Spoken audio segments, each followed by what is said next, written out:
বংশগত টাক, যাদের হচ্ছে জেনেটিক্যালি বংশ পরম্পরায় টাক হয়ে যাচ্ছে, খুব অল্প এজেই হয়ে যাচ্ছে, এটা কি আসলে প্রতিরোধ করার কোনো উপায় আছে?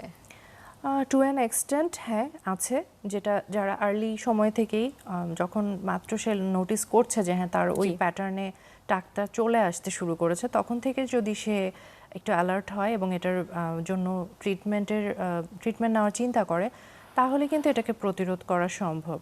তবে বেশিরভাগই এটাকে করে কি, একেবারে চকচকে টাক অবস্থায় চলে আসলে তখন ডক্টরের কাছে আচ্ছা, আসেন। মানে এক্ষেত্রে না হেয়ার ট্রান্সপ্ল্যান্ট করা ছাড়া আসলে কোনো উপায় থাকে না তখন। আচ্ছা, পিআরপি এই শব্দটা নিয়ে হচ্ছে আমরা অনেক শুনেছি, ফেস পিআরপি, স্ক্যাল্পে পিআরপি। আসলে এটা কিভাবে কাজ করে, আমাদের ফেসে স্ক্যাল্পে কিভাবে কাজ করছে? আচ্ছা, এটা না সম্পূর্ণই একটা রিজেনারেটিভ ট্রিটমেন্ট, মানে এটা সেল রিজেনারেশন করায়। PRP stands for platelet rich plasma.